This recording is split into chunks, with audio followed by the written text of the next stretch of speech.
Dr. Sheldon Cooper. Welcome to Sheldon Cooper Presents Fun with Flags.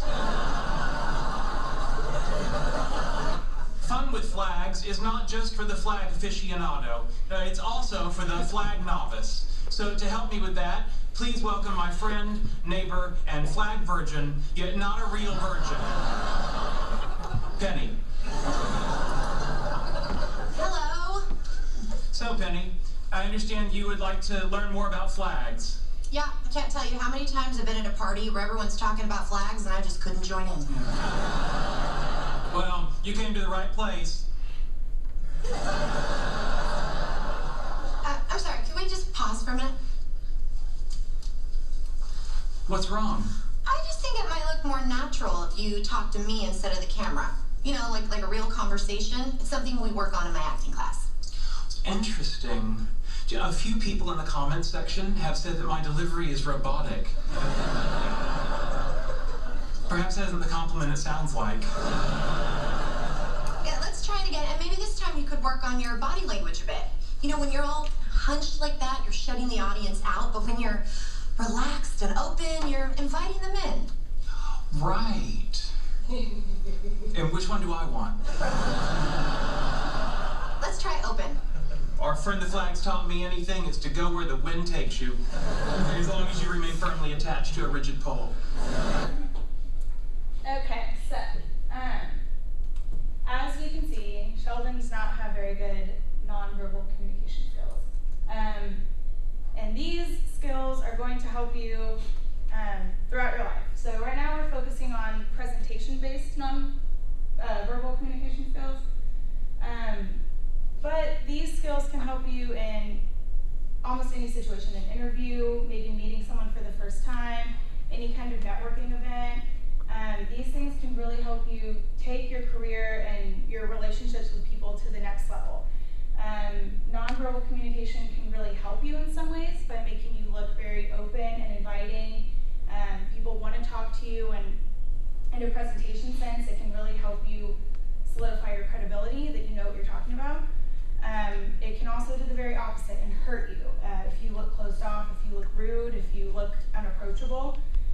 Those are some things that can potentially cost you a job, or, you know, in a presentation setting, maybe look like you don't really know what you're talking about that much. So some topics today that we're going to discuss: analyze nonverbal style and practice delivery. Those are things that you can do way before your presentation, or whatever event you have going on that can kind of prep you to be aware of your nonverbal communication, what you're showing to other people, maybe what you're not showing. And then some things, if you are giving a presentation, that you do, you know, right before maybe some kind of prep. So manage your nervous symptoms, and then we're going to give you some last minute tips. So first, we're going to talk about analyzing your nonverbal style. So when analyzing your nonverbal style, you want to make sure that your body movement and positioning is clear to the audience. You want to stand in a place where everyone in the room can see you.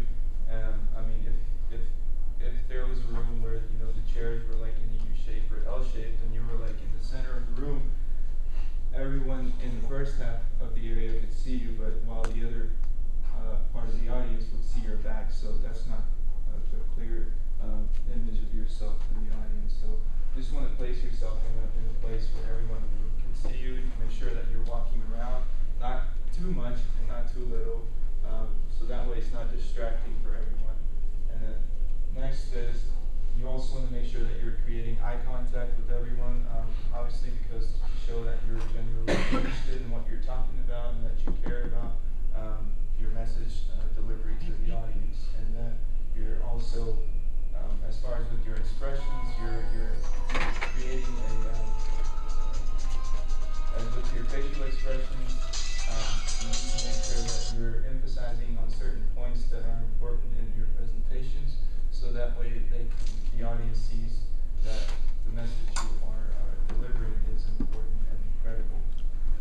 Next, we have vocal traits. A good general rule of thumb is to make sure that the farthest person in the room can hear you, so that way everyone in the room can hear you as well. So you don't want to be too loud or too soft, and make sure that you're speaking clearly and loud enough with every sentence because with me, for example, I tend to like fade off at the end of my sentences, and so it kind of gets distracting and kind of hard for the audience to hear. And then we have space and objects around you, so as you're moving around, you want to make sure you're not about to like bump into your team member, about to fall down on the floor and hurt yourself, or just about to like stumble over somebody's foot. Just be aware of where you're moving and just just be aware of the surroundings in the room. And then next we have practicing delivery. So when you're practicing your delivery, the biggest thing is you want to get comfortable with your content and with the timing of it. So a good thing to do is to limit your notes. If you do an outline for your presentation first, that's really good because you can kind of strip that down and use that for your notes. If you're using note cards, you want to do, like I've done here, you do large letters, leave a lot of white space. You don't want it cluttered and just like minimal bullet points because if you have full sentences, you're going to be tempted to read off of it. You're also going to get lost. You're not going to know where you're at on your notes. You also want to practice enough that you can own the content. So you want to feel like you're an expert. You want to feel like you know what you're talking about. You know what you're going to say. And then you can, like he was talking about body gestures, you can incorporate your own body gestures and make it more comfortable and natural for you. And last, you want to rehearse and practice, but you want to time it too, because you don't want to be, if you have a 10-minute presentation, a good rule of thumb is if every time you're practicing, you're ending right at 10 minutes, then your presentation is too long and you need to cut some of the information out. So next, you want to rehearse with your slides. This is going to add fluidity because you know kind of what you're doing along with the slides and what you're talking about. So some keys to this are you want to remove the old content while you're changing topics. So like if Mohammed's slides were still up here while I'm talking about something completely different, you'd be distracted wondering why random information is up behind me. You also want to slow down and take your time because the more comfortable you get, the more you practice, the faster you're going to talk. I have that problem because I'm from California. We talk a lot faster, so I have to slow down. You also want to maintain eye contact. People are tempted to like turn away and read off of the slide, and then you're not projecting your voice and you're not getting that engagement with your audience through eye contact. And then whenever possible, you want to practice in the room and with the equipment, like I said again, for fluidity. And like we saw in the clip, you just want to make sure that you're practicing but not over-rehearsing because then you do sound robotic. Kind of sounds weird. So practicing is also a really great way to manage your nervous symptoms, and we'll give you some more tips on that. Alright, so some of the general techniques is to think of what makes you nervous. If you're able to identify what makes you nervous, then you can kind of make small changes and it'll in return make you less nervous. Second is to analyze your symptoms. So there's 3 types. There's visible, audible, and undetectable. Some of the symptoms of the visible, which is characterized by body language, consists of fidgeting with objects, shaky hands, or pacing back and forth. Some audible symptoms would be vocal traits, so that'd be like stumbling over your words, speaking too fast, speaking too softly. Some undetectable symptoms would be heart racing, clammy hands, and also the dry mouth. So another thing for general techniques that I found that was important was to request certain feedback.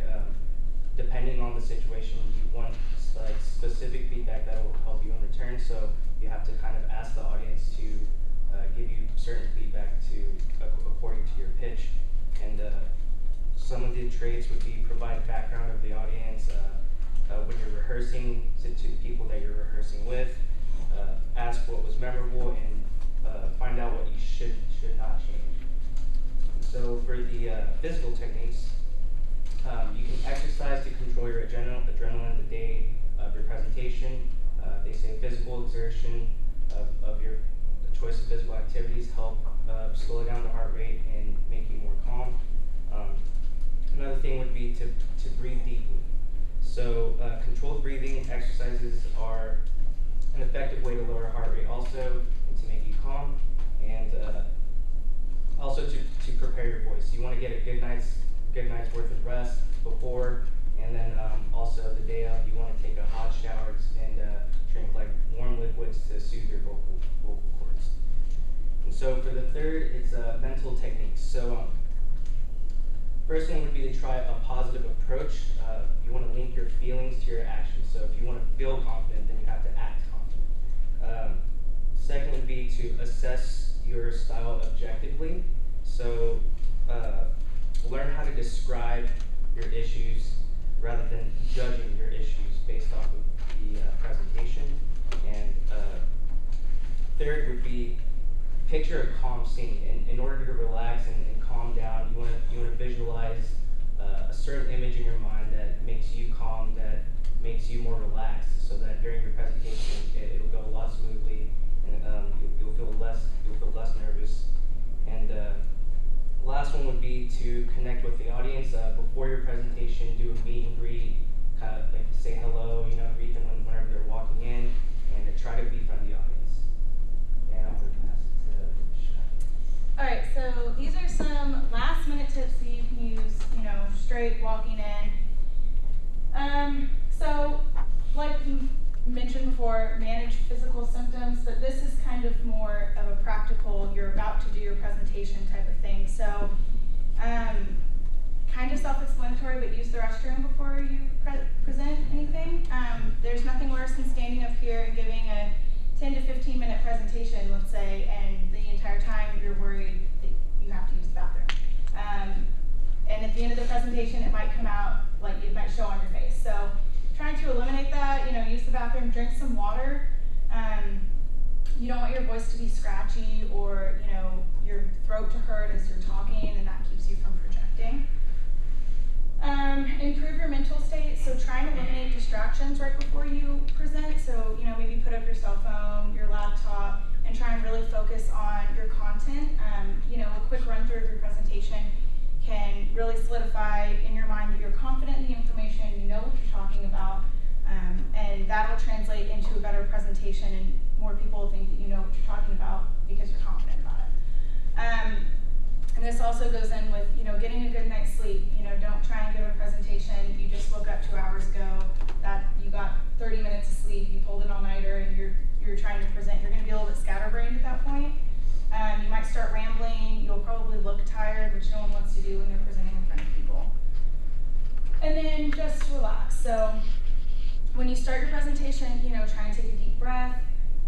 If you're presenting with teammates, like in a situation like this, I know some people have a tendency to stand up here and lock their knees back. Don't do that. It might make you pass out.